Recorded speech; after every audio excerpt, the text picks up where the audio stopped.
Hello, hello. I'm so happy and joyous to be here to share with you an idea that is so dear to me, which is how I work with people who want to improve their relationships. Now, I classify this in three categories. I talk about marital relationships, whether or not a person is legally married, if it's two consenting adults in a romantic sexual type relationship, I call that a marital relationship. Sometimes a person, people come to see me for a relationship issue, but it's not a marital relationship. It could be like a business relationship. They're partners. This is really, really common. They're two partners. They started a business together. They're not getting along. It's hurting the business. So so a business relationship also is something that we see quite a bit of. And thirdly, family relations. Very often, siblings.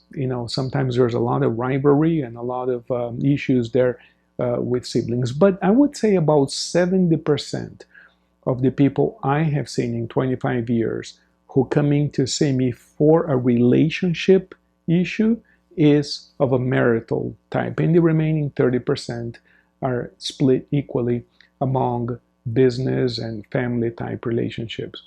So the question is, how do I do this? Because people ask me, are you a psychologist? I'm very happy to say I'm not a psychologist. I'm a hypnotist. I'm a philosopher.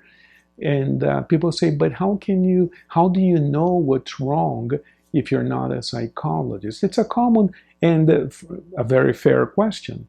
So let me explain to you how I do this, how I've been doing this for many years and have generated so many happy people out there. How do we do this?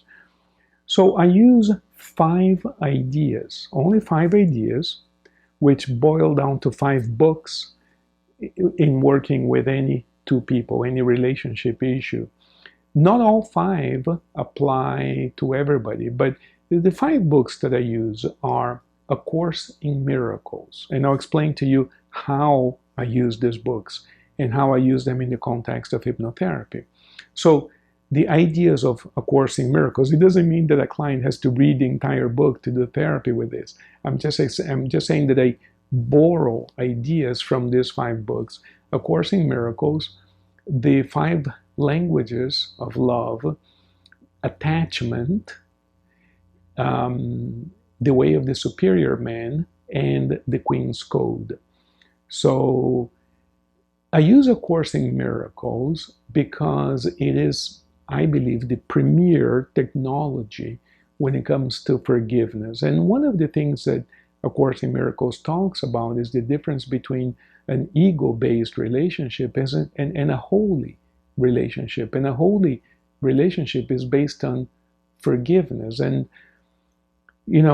nobody's perfect. And in a relationship, for whatever reason, we do expect the other person to be perfect, even if we're not. And that sometimes sets up a bunch of problems. And so I discuss the basic notions of A Course in Miracles. And A Course in Miracles, by the way, is something that you can study for 20 years, and still there's a lot more to learn there. So it's not like we're going to cover everything that's in the course, but I cover the basic ideas about forgiveness and the difference between ego relationships, holy relationships, the basic ideas, right? And we talk about this. It's just a conversation. It's not a diagnosis. It's just a conversation. And in my experience, people eventually come up with the idea that it is true that there's something they can find within themselves to forgive about the other person. But then they also recognize oftentimes that it's not so easy.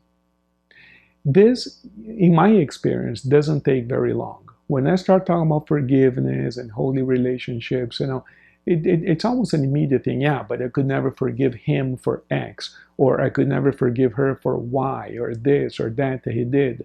If it's a marital type relationship, maybe there was an affair, maybe there was infidelity. It doesn't take very long for people to express what their true resentment is. And then I ask them very frankly, look, would you agree that if you could forgive, it would be better for you even regardless of this relationship, would it be better for you to forgive? Would you feel happier and healthier if you forgave? And I have never seen a person who disagreed with that. Sometimes it takes more talking to get the concept right, because we confuse forgiving someone with condoning what they have done, and those are two very different things. But when a person acknowledges that they would be better off forgiving, and yet they recognize the human truth and fact that sometimes forgiving is not easy, that's what hypnosis comes in. I say, okay, that's awesome. You want to forgive, but you find it difficult to do so. It's almost like an addiction. We become addicted to resenting the person, to judging the person. And what is hypnosis awesome for? Well, addictions. We can actually change that behavior, that mental, that emotional, or even physical behavior that has to do with forgiveness. You can actually say words of forgiveness to this other person. So we use the concept of A Course in Miracles to help people achieve forgiveness, which has everything to do with improving their relationships. The second idea that we use is this idea of attachment styles. Now, attachment styles is a theory or a concept that goes back all the way to the I want to say the late 50s, early 60s. Mary Ainsworth, John Bowlby, some of those investigators back after the Second War. It goes back a long time. And Mary Ainsworth came up with this experiment called a strange situation, where they would study babies and mothers. They would put the baby and the mother in a room, and then the mother would play with the baby for a while and leave the baby. And then the mother would return. Every time the mother left the baby would become agitated, distraught, right? But the key is what happened when the mother came back. Sometimes the baby would resume playing with the mom, and sometimes the baby would either ignore the mother or be visibly upset with the mother, almost like punishing the mother for having left. Well, they came up with this idea of a secure attachment versus an insecure attachment. It shows up very strongly in our marital type relationships, but it also applies to every kind of relationship in our lives. So, secure, insecure attachment. The insecure type of attachment is further subdivided into the anxious, the avoidant, and the disorganized. And those have to do with the way we connect to people and how we feel about that connection. Well, there are many books about this. This is a theory that has been studied and validated. There are people's entire careers in academia that have been around the study of attachment styles. And by the way, of all types of theories, if you had to pick one single theory only, one idea only, you could pick astrology, you could pick any kind of theory to explain the success of a relationship. The one theory, if you could only pick one, if there's only one idea, the one theory that is most successful at explaining what's happening with them is attachment theory, because it is so true. You know, when you have a person who has an anxious attachment style, they typically pair up with those who tend to be avoidant. And that type of relationship, the anxious avoidant, is a recipe for disaster. But we don't have to become experts in attachment theory at the office. So the book that I like, only because of how well written it is and how short it is, how succinct it is a book called Attached. But there's, like I said, there's 70 years worth of research on this topic, a ton of information out there. Some clients like to read or listen to the audiobook, and I give them the reference, okay, read Attached. It's one of the simplest books on the topic. Other times we just discuss it. And I discussed the idea of attachment styles, a little bit of the history of the research, and how we responded to separation and reunification, and stuff about protest behavior, and all of those types of things that go into attachment theory. It doesn't take long for people to say, dude, that's me, how did you know? And I ask them, okay, that's you, but just like in the Course in Miracles, it says you can choose again. Okay, so you might recognize yourself to be avoidant, or you might recognize yourself to be of the anxious attachment style, but you can choose again, do you want that to continue being the case? Person says, no, I want to change. I want to develop the secure attachment style, which will lead to better relationships. Well, guess what? An attachment style in some way is a form of addiction. And we don't use those words, but it's a form of conditioned behavior that goes all the way back to the very first days of our lives. And in deep hypnosis, it is possible to change our attachment styles. So there. So far we talked about two ideas: A Course in Miracles, forgiveness, choosing again, and that has a lot to do with the quality of the relationship.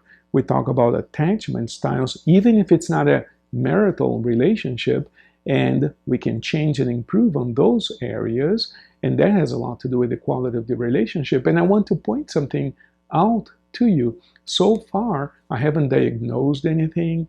I'm not doing psychological treatment. I'm simply describing my opinions and my recollection of these particular books that I have read and studied a few times, and people recognize themselves into those books and they want to make a change. As far as making a change, there's nothing better than hypnosis, and I know how to hypnotize people, so we can do that. Notice how different this is from the medical model, the psychological model of diagnosing people and treating them. So I don't diagnose and I don't treat, and yet I have worked with thousands of couples and have produced amazing results for just about all of them.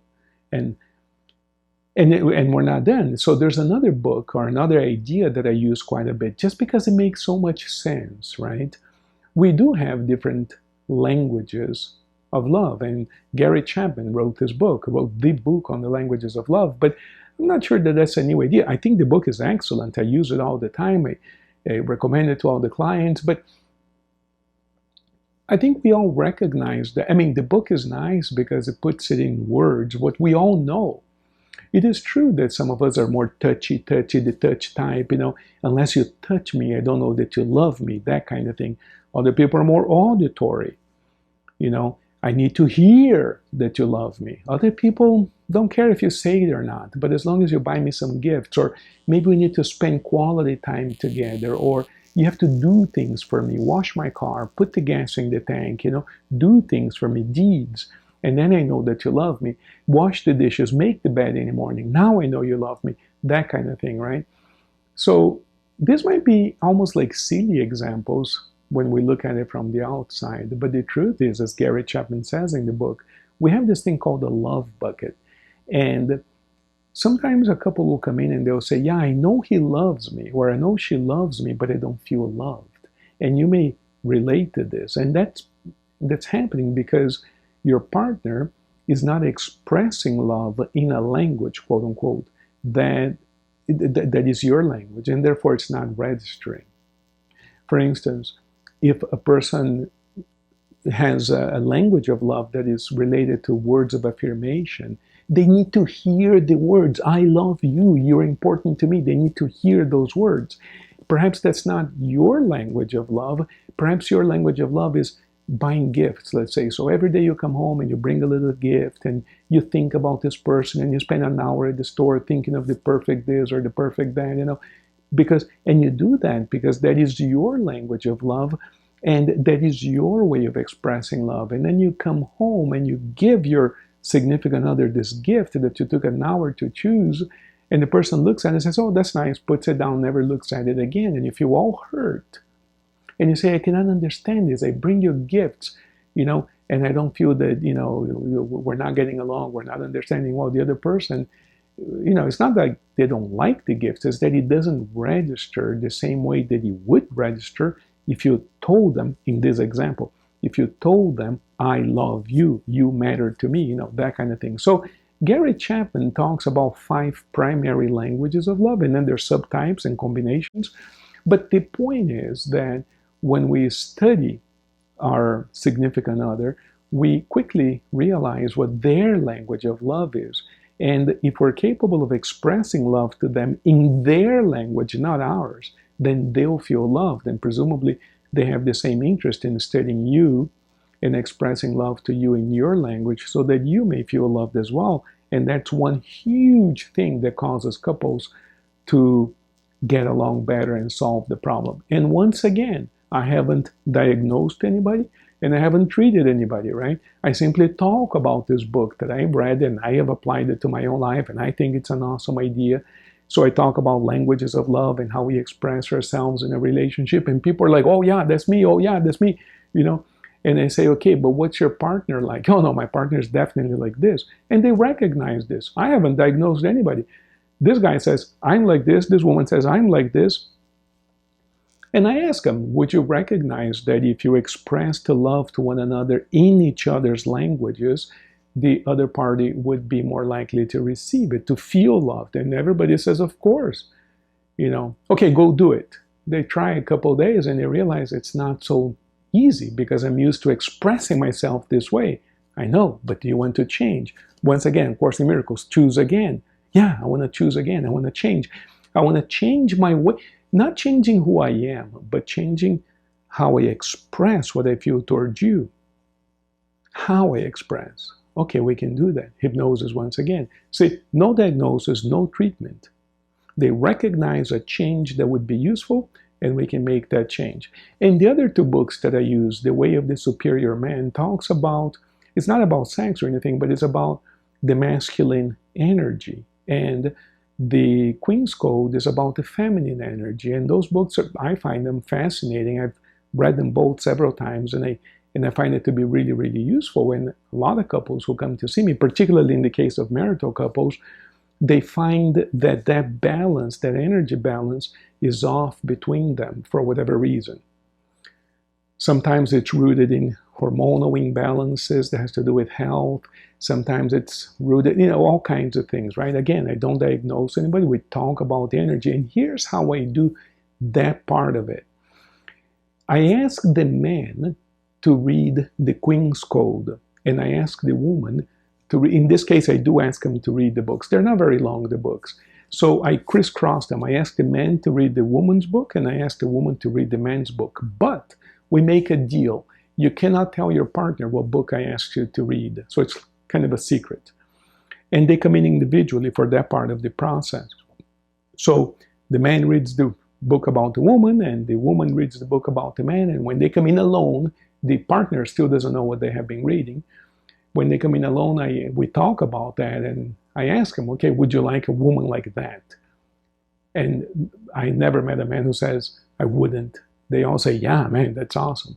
And I ask the women, would you like a man like that? Never heard a woman say, no, I wouldn't. They all say, yeah, that's the man I want. And so I ask them, okay, your best chance to get that man or to get that woman with your partner or in somebody else is to become, in other words, if I'm a man and I want a woman like that, I have to become a different kind of man that corresponds to that woman. So at that point, I say, okay, now you're motivated to find that kind of partner in your partner or in someone else. Here's what you need to do. You have to become this other person. So now I give them the other book. The man gets the man book and the woman gets the woman book. Now they devour the book. They study the book because they're motivated. Okay, I want my wife to be that kind of woman. I want my husband to be this kind of man. So they devour their respective books. Mm-hmm. And when they come back, and this takes several weeks, right? When they come back, it's like, okay, just be that kind of man. Okay, I'll be that kind of man. They do that for 2 or 3 days. And then we realize it's not quite so easy because we have habits. I want to change this. I want to change that. Okay, what do you want to change in yourself? I want to be more like this. Okay. Once again, hypnosis is the way to make those changes. So 5 books, 5 ideas, 0 diagnosis, 0 treatment. We talk about these ideas. People recognize what would make their lives better. They ask for a change, and I help them make the change using a tool called hypnosis. Problem solved, just like that. Yeah, in practice, it might take several weeks. It might take a couple of months, sometimes 3 or 4 months, because we go back and forth talking about this. But so what? Most of the time, we avoid the divorce, we avoid bigger problems, we solve the problem and live a happy life. So there's a little bit about how we work with relationships without diagnosis, without treatment, and yet getting fantastic results. Let me know if you have any questions. Share this idea with your friends because, frankly, if a person is having trouble in their relationship, maybe they'll study these ideas. They don't even need therapy. Perhaps they can change on their own. A lot of people do. These are the 5 ideas that will change your life. So share this video with your friends. And if you have any questions or comments, please let me know below.